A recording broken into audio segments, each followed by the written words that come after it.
Results shared in this content are not typical. They are the experiences of individual clients. Every client can expect different results based on numerous factors. We do not claim that the outcomes mentioned are reflective of all clients or that they present guaranteed outcomes. This client has maintained approximately a 10% profit margin from the start of their business from October 2023 to July 2025. However, based on their working capital, their cash-on-cash return is 56%, which is considered above average. This performance is higher than the average result among our client base, demonstrating strong return. The client's above average result from October 2023 to July 2025 was due to consistent approval of new invoices and follows Enopoly's recommendations. Please note that individual results may vary. Ladies and gentlemen, welcome back to another video. And today we are not doing client interview or a testimonial. Instead, we're going over a big mess up by Enopoly. And not necessarily saying that Enopoly caused this or the company caused this. A lot of things have happened and it's kind of like a perfect storm, but obviously we are the first to step up and show responsibility for these actions. A lot of people come in and we tell you guys straight up, you're gonna sell products that are negative. You're gonna have things happen all the time in this business. And we're gonna fix it, and that's just part of the process. Although sometimes things that we cannot control and cannot predict happen. And those instances, we will 100% always take responsibility for, and that's why we're making this video. I want to show you guys what happens when something massively messes up. Because here on this video, I have one of our clients, and he lost $26,000. $26,000. That's a whole Toyota. Okay, so not a small loss by any means, and we're going to show you guys what we do. So before we get into the details, I'm going to introduce to you guys our client, Robert. Robert, say hi to everyone. Hey everyone, Kevin. So Robert's been with us for, Robert, what is it, like a year and a half now? Yeah, I believe we started the store in October of 2023. Okay, so yeah, we're coming up on 2 years. It's about a year and a half in. Now Robert actually owns more than one store with us. Now, we recently just created a new partnership on a brand that Robert actually owns. It's a multi seven-figure brand. Well, not seven, I'm sorry. It's an 8-figure brand. Don't let me just numbers. Qualify that. Yeah, so it is a multi 8-figure brand, and we got the opportunity to help them expand and grow on Amazon. Right. So this is not Robert's first business. He has many successful businesses. Before recording this, we're talking about all the new ventures he's in, different investments between real estate, businesses, and all that kind of stuff. So his time is very valuable, and obviously he's on here giving us a few minutes out of his busy schedule to kind of go over the mess up that we did, so you guys can feel safe and comfortable when you're working with Enopoly. Robert, I remember, this was maybe a month or two ago, you reached out to me and you're like, dude, something's wrong with my store. You remember that? Obviously, I went out and started doing an investigation, and this wasn't something that I was able to catch right away. It took like a little over a month to actually be able to trace it down and figure it out. The issue we knew happened, right?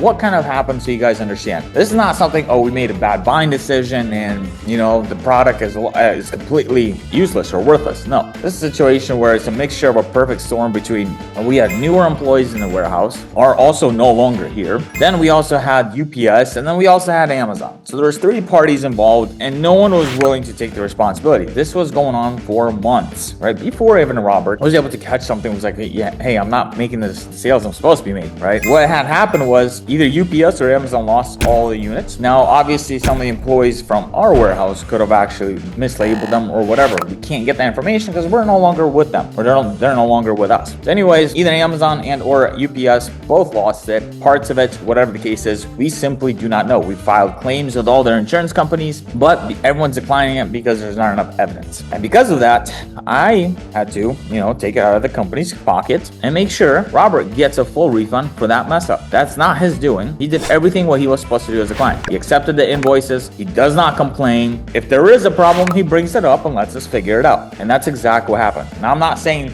his business is not perfect. There's still, we solve issues every single day in every single business. But, that massive mess up by us was fixed. Can you kind of explain your situation or how that made you feel, or anything you'd like to add to that or say? Sure.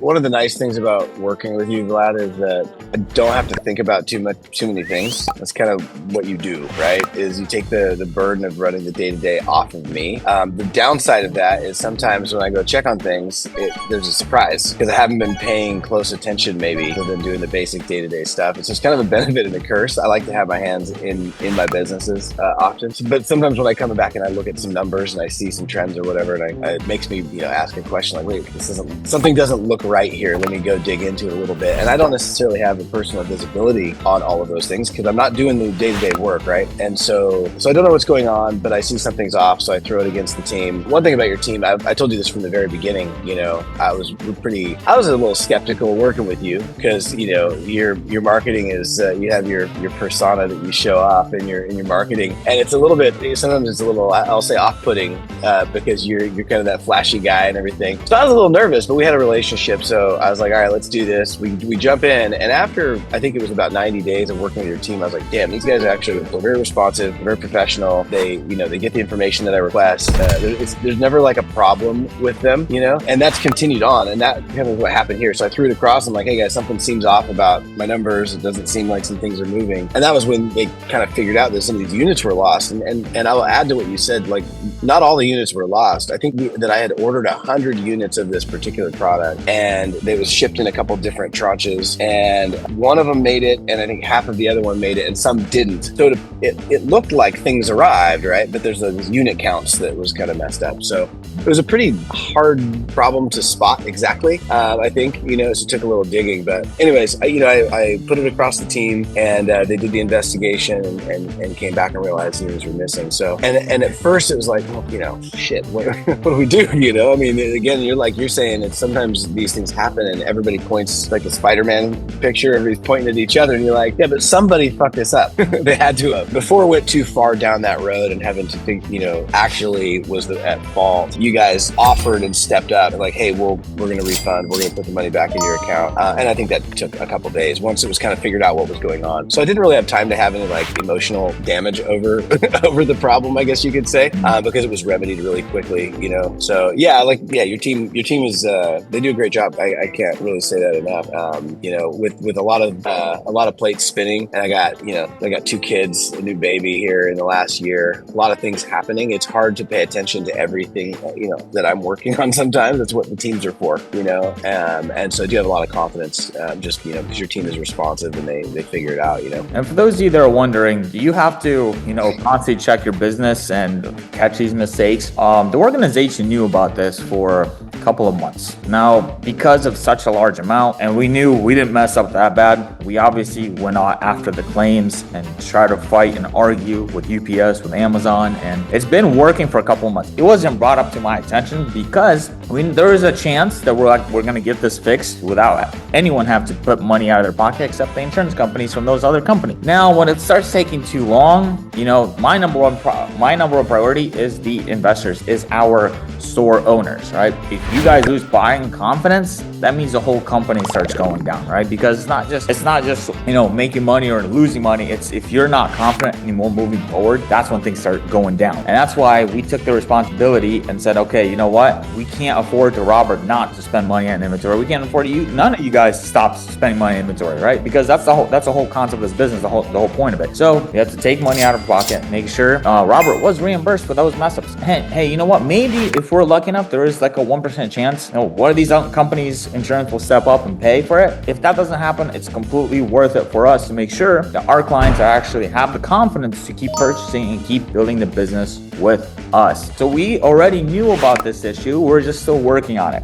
At this point, with this scale of our business, basically the only way you would fail as a client in Enopoly is if you give up. Because if you don't give up, at this scale, we are going to fix the problem. If something like this happens, we're 100% committed to you guys. But you got to understand that it takes time, right? This is the second instance that's ever happened that's this large in this company. And every single time, this is the second time it's happened, both times, we made that decision to pay back the client right away. Are we contractually bound to do that? No. We don't have to do anything. That's business and risk happens all businesses. But we run a good business and, from what Robert said, team does pretty good. Do you have anything to add to that, Robert? No, I mean, look, this is the promise that you kind of made at the beginning of the hands-free Amazon store, the automated business. I think the only work that I really do is approving purchases and invoices. And, look, you guys don't hit all home runs. There's some products that, you bought, we put in the store. And I don't know. I mean, the variety of strange and unusual items that I have in my store is kind of funny to me. People ask, oh, what do you sell? And I'm like, I don't even know. I have these like things, and then I've got these other things, and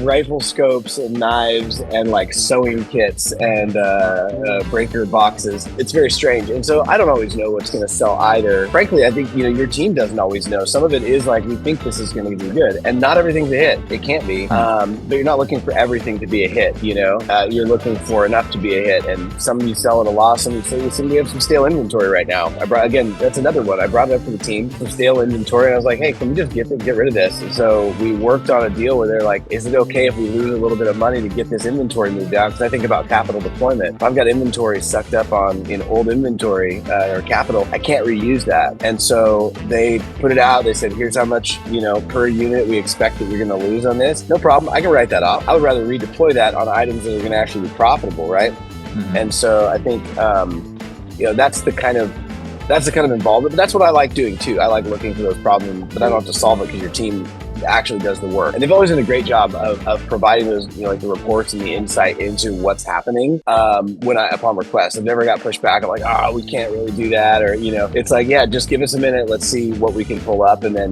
within a day or two, usually I get some kind of a report or response back from them, with the information that's requested. So look, these are, businesses are never easy. They never go the way you want them to go. And I think like one thing I try to tell my teams is your customers don't care if you screw up. What they care is when you screw up, how do you remedy it? Everything happens wrong. Like I own a restaurant, and let me tell you, like shit happens all the time in a restaurant. Something comes out, they're like, I didn't like the way the pickle was laying on the thing, and you're like, okay, sometimes it's a stupid thing. It's not even. I wouldn't even complain about it. Like, come on, man, that's what you're complaining about. But it doesn't matter at the end of the day. It's like there's a book called "Give Them the Pickle." I don't know if you've ever read that about customer service. I have not actually. It's a good one. You should. Yeah, it's a very good one. And the idea is like fix the problem for your customer. Just fix it, and you'll gain loyalty, you'll gain trust, and you'll gain repeat customers. So it's worth it for you, even if it costs you, like you're saying, costs you a little bit, and you keep that loyalty. But people just want things to be fixed if there's a problem, and then they're okay. I don't expect a business to be perfect. I don't expect everything to go right how I want it to. I just want remedy when something does go wrong, So try to kind of instill that in my team as well. And that's kind of how I see the situation. Awesome. Yeah, I appreciate you sharing that. Now, like I said, guys, we do everything in our power to make sure stuff like this doesn't happen. But obviously, there's things that are outside of our control, and especially as we're scaling, growing, there's gonna be problems, and we're gonna be here to fix them. For those of you that are wondering what kind of results has Robert experienced with us, without going into how much money you're making, can you kind of talk about your business with us? Yeah, how do I do that without talking about the money? Well, don't talk about profit, basically.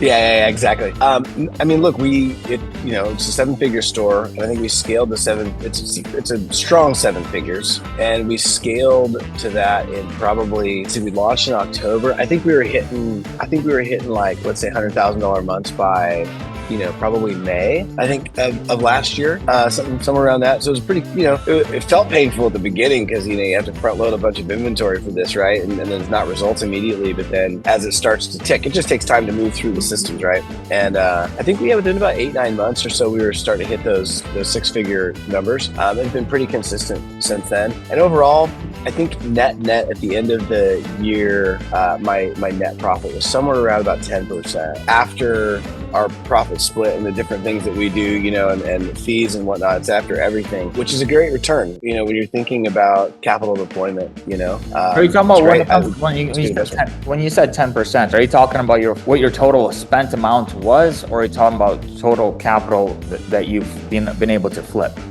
Well, those are different numbers. Yeah, exactly. So you're looking like a cash on cash return, and I don't know that number off the top of my head. It's bigger, obviously, because the amount of capital I had to deploy to get that 10%. I'm talking just pure business profit. If you think about like your net profit of an operating business, kind of think about it in 2 ways. One is a business owner, one is an investor, I guess you could say.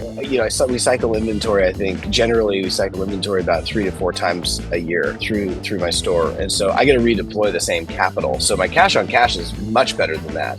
But if I'm just talking about the business itself is actually profitable, right? And that's what you want. But yeah, that is a nice thing, is the redeployment of capital on a relatively quick. I mean, pretty good. You turn inventory into distribution application business 4 times a year. I think that's pretty good. Yeah, You know? it's pretty standard because, when we're working deals with these brands and no one's going to give us 1 month of supply, it's 3, 4, 5, 6 months sometimes. And then, at the end of the day, as long as it's profitable and it's making you money and it's beating, your S&P 500, then you're doing good. For sure. Absolutely. So without dragging this along, guys, we lose daily, so you do not have to lose. We're going to take it. We're going to do everything. We're going to take responsibility if we mess up, or if someone else messes up. Obviously, it's worth it for us. At this point, we've been doing this for coming up on 6 years. There's nothing to hide, right? Like Robert said earlier, I'm flashy, but guess what? I get the right to be because I make a lot of people a lot of money, right? If I was flashy and didn't do that, I would not be in this business anymore. A lot of our competitors are gone because of that. But we are doing good. I'm not for my words. That's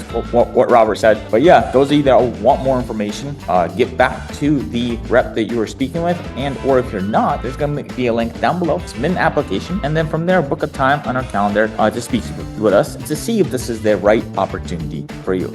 Again, Robert has a store, 7-figure store. He's about to be a multiple 7-figure store. He's well over 6 figures in profits. I'm not going to go into details because I don't want to have a bunch of disclaimers on this video. Robert, I definitely appreciate your time hopping on and sharing your experience with us. Let's crush it. Yeah, appreciate it. Thanks.